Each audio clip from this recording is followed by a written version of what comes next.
Hi guys, this is FNGR, and God be willing, the next video this week will be Analysis Daily, and then, and only then, will I be doing a How Not to Brony, potentially. The next 3 podcasts in the queue, which should be Wacko Dragon, Mars Reviews, and Stupid Private. Special thanks goes out to Pastel Prose, Quill Stroke, and Lilac Galaxy for being the guests for Bright Idea. Side note, if Fallen Wish uses my name to threaten you, it's pure, 100%, unadulterated bullshit. Consider that a preview, Toodles. Yeah. Duh. Where's Finn? He's in the chat. Especially when it's like lol. This is FNGR, welcoming you to Limbo Podcast. What? Joined by the following co-hosts. Yeah, keep talking over me. This is joined by the following co-hosts. Pastel Prose. What up, faggots? Quill Stroke. I came here for no good reason. Ah, edgy teenager. Edgy teenager TM. Don't forget the trademark. Yes, edgy teenager TM. There you go. Since Keychi has retired and gotten too old and put out to pasture. Hopefully she doesn't hear that. You know she's going to. Queen of Limbo. Bright Idea. What's up? I literally saw the most depressing thing in the... You know what? I'm not going to mention that. I don't want to bring down the mood. Yeah. That's why you brought me here, to brighten up the mood. Right. Yeah, that's good. So anyways, I almost said Dear Bright Idea. I'm like, this is wrong show. Yeah, wrong show. Yeah, I know. How many takes did it take for you to pull off the wacko parody that you did on your channel? How many minutes? Well, I mean, takes. Like, how many? Because you did. I don't think I kept track of how many takes I did, but I remember that day it took so many, and I didn't have a really decent mic at the time. I think I recorded on basically my iPod Touch, and talk about a potato. That was like just trying to listen to the really fast-paced song and the words that I came up with, both for the characters in My Little Pony and for the bronies that I knew best in the brony community. Just some parts I had to re-record over, and if I can do them over again, I probably will, because my recording is so terrible and I'm kind of a perfectionist. And looking at my quality of work now, I think I'll probably do them again in the future. Oh, I actually have a good segue for that. In your time in the 2 years you've been doing brony on YouTube, what would you say is your high and your low point? High and low point as a brony creator, just yeah, well, you can go DA YouTube, like, you know, things that you've worked on. High point and low point. I think probably a high point would be sometime around when I got 1,000 subscribers. I mean, that was so much fun. Oh, no, it was my Puniversary special. That one was really cool. I just got a bunch of silly stuff together, and I got a bunch of people who I'd collabed with over that past year, 2015, and that was just so much fun. I'm trying to think of a low point. I mean, there's a bunch of low points where, like, I might feel uninspired, or, like, I'm just busy, life gets in the way, so-and-so. But whenever I have an idea that really excites me, that really gets me going, I haven't done my movie parodies in so very long because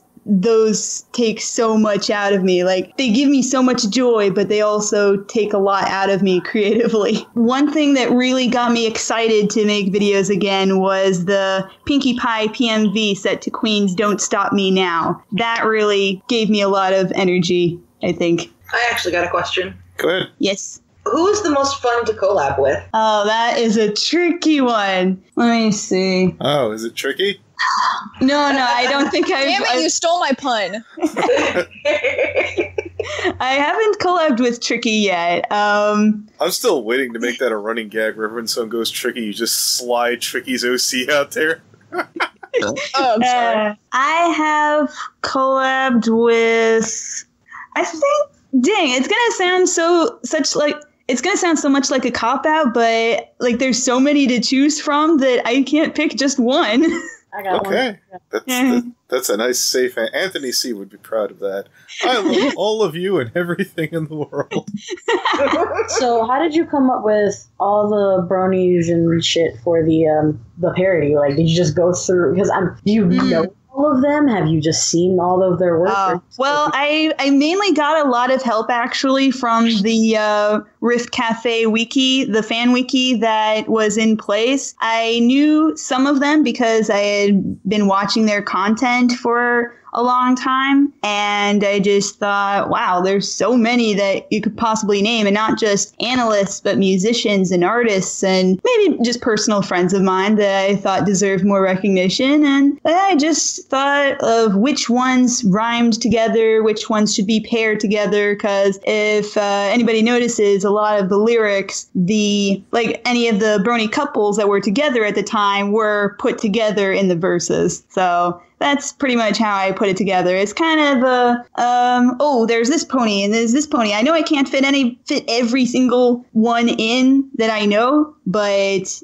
that's what the second and future third brony songs are going to be for. Yes, I'm working on a third one. Oh, nice. What are your thoughts on Season 7 and how you feel it stacks up against Season 6? Season 7, I'm kind of enjoying just because it's more pony. I don't think it's any worse than... I'm not a particular fan of Season 3, but Season 7 does have its problems. It has some kind of moments where you just look at the writers and say, really? You're going to make the characters learn this lesson again? Or just from this perspective? But I really like how they're focusing more on secondary characters and having not meeting all of the main six every single episode. I mean, there was the Big Mac shipping episode, what was it? Hard to Say Anything. And none of the main six were in that episode. I can't think of another one really that had that. See, what are your thoughts about, I heard Animaniacs is getting a reboot? Anime X? Huh? Animaniacs.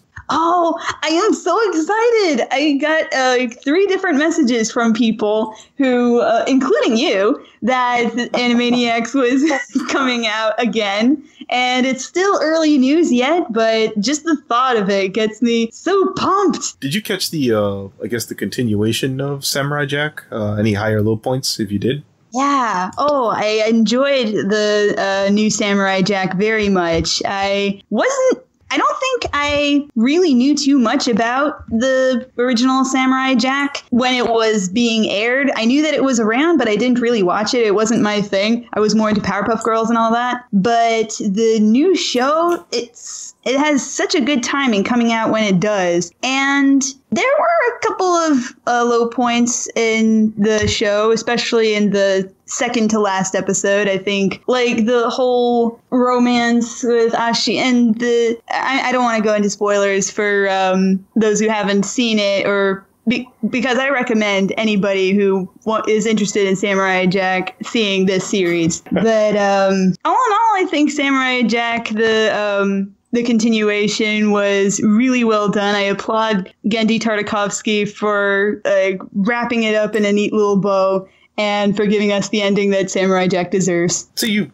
mentioned Powerpuff Girls.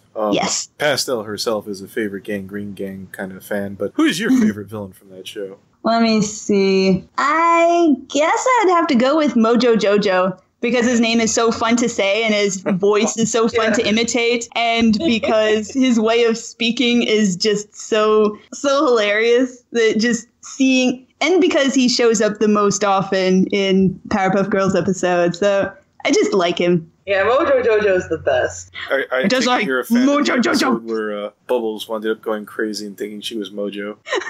Yes. Wasn't that the one where there was a rainy day and they all had to play indoors? I think that was it. I think so, yeah. Speaking of rain, it's pouring like crazy out here. It's for past few days now. We just got done with it raining over here. I actually have a question. Why all the puns?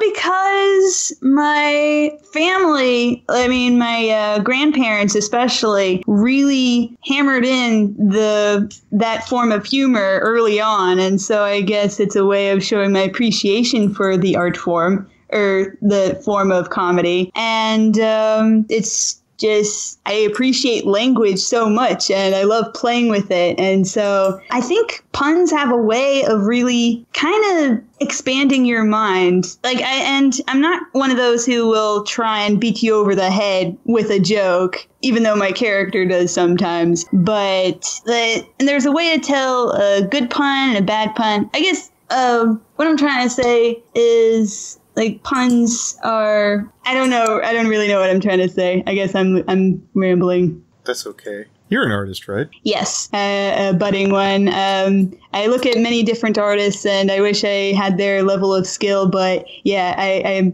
would say I'm pretty good. What do you feel? Yes, good. Feel free for you guys to chime in on this one too. Would you say like the top 5 hardest OCs to draw? Hardest OCs to draw? Well, I haven't really tried drawing hard OCs that much, but I will say drawing mine from memory is pretty difficult. I always need a reference because the way that my hair goes and the tail and all. But hardest OCs, let me see. I've got an answer for this one. Yeah.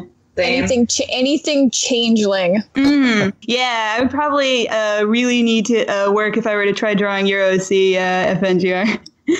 Discord. Yeah. Discord. For me. Oh, yes. He was. What is interesting about OCs that are hard to draw, I spend the most time on them, and so they end up looking pretty okay. Any character that I find is easy to draw, I might not put as much effort into it, and so it turns out looking like Art is hard. Yeah, and when you complete a tough to draw OC, it is so satisfying. Yes. Makes you feel good about yourself. Yes, it's like completing a puzzle. Holy shit, I did it.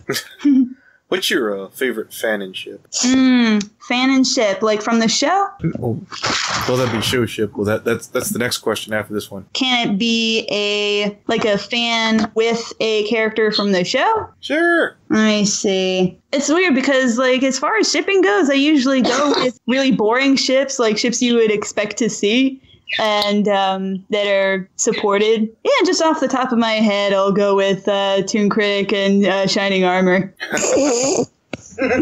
Well, it's just adorable. In that case, then, what do you consider to be a good show ship, then? I would say Pinkie Pie and Cheese Sandwich. That they just are so perfect. Plus, they're two of my favorite characters on the show. Sup, heteros.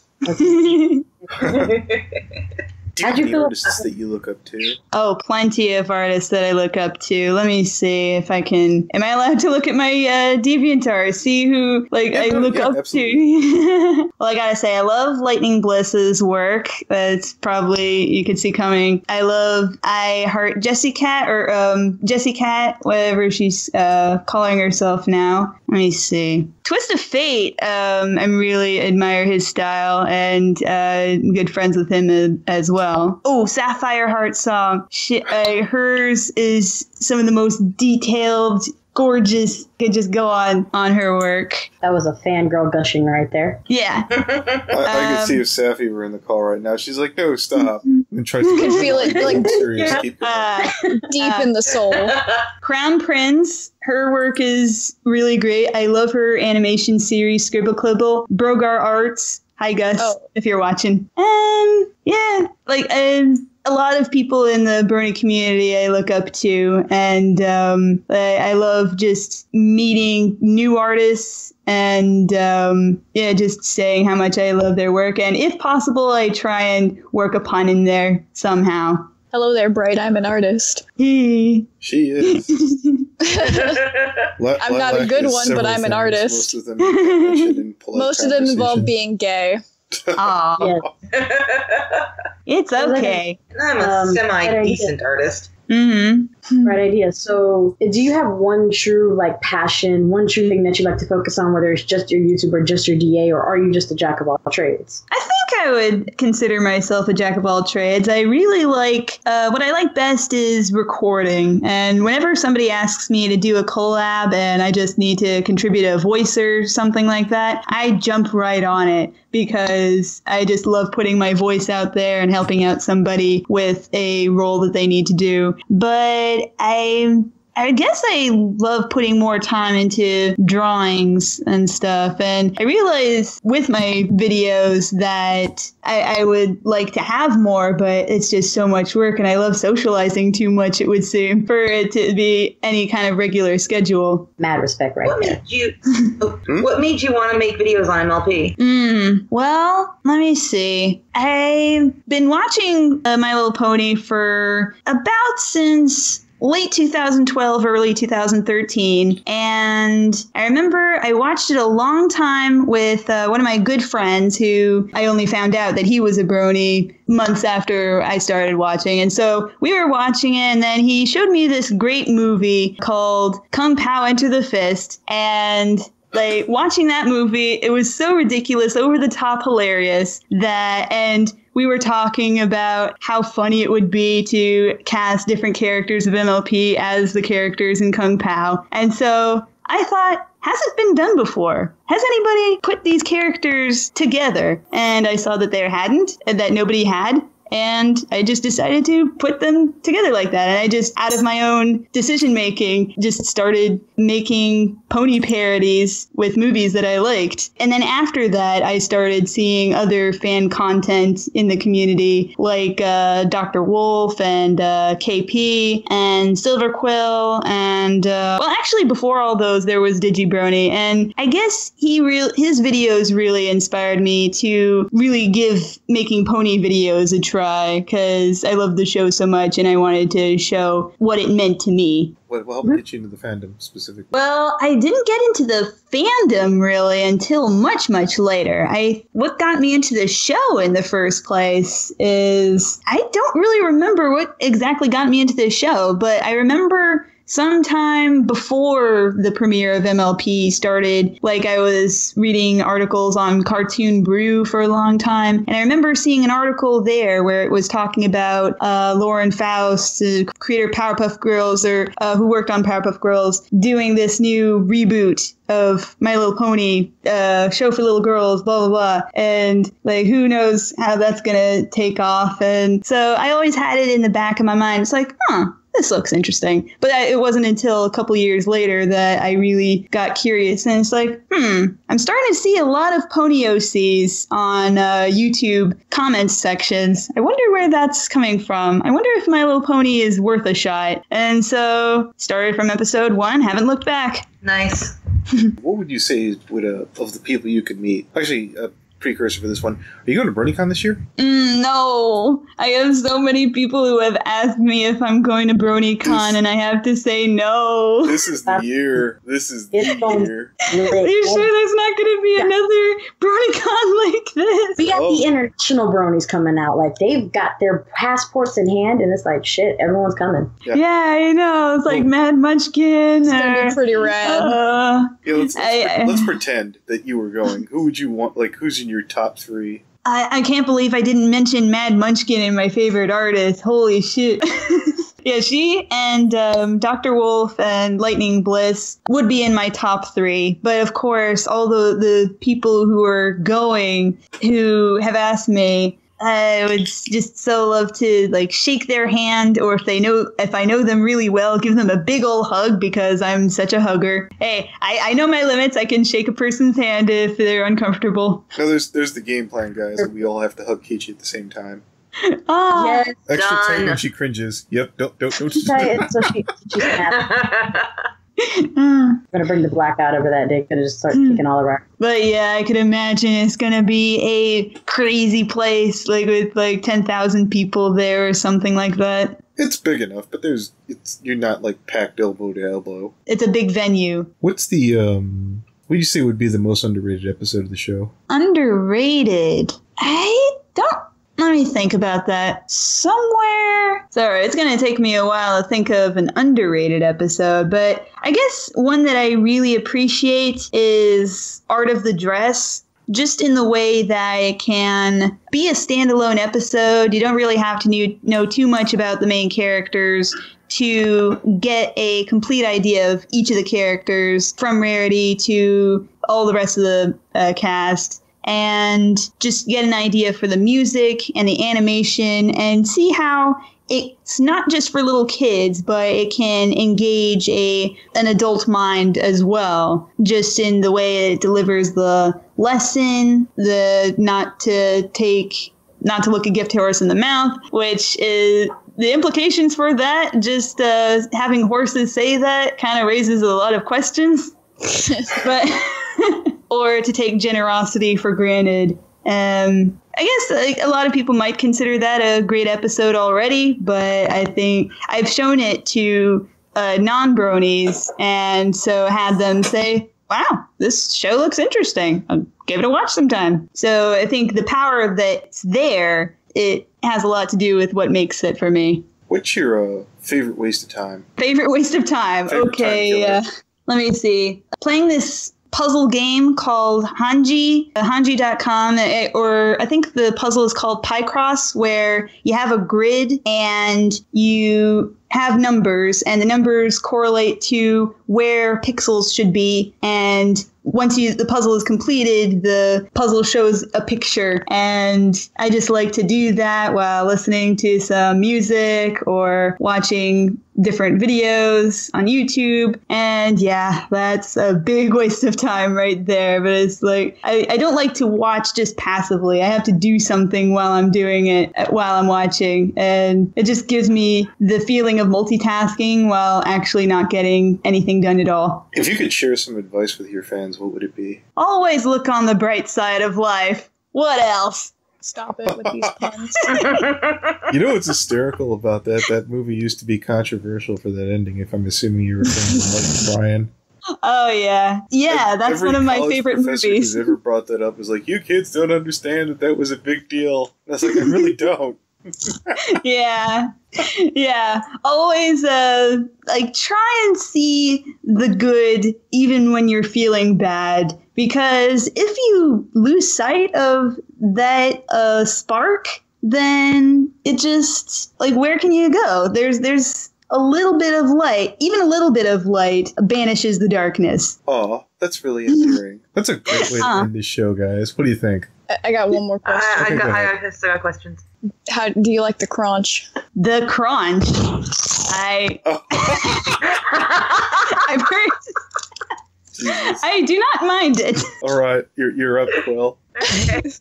All right, this one's a twofer, actually. All right. How did you come up with your OC? Well, I've answered that question in both an art piece and a video in my last anniversary special, but I will say the way I came up with my OC was I needed something, so-and-so production company for the beginning of the Come Pony crossover. And I just thought, what sounds like a pony name and what sounds like it could also be a production company at the same time? I needed a bright idea in that moment, and boom, bright idea. She was born. If you had chosen any other creature from the show as your OC, what would it be? Probably a breezy, because they're just so darn adorable. And because it would drive editor bonkers. Nice.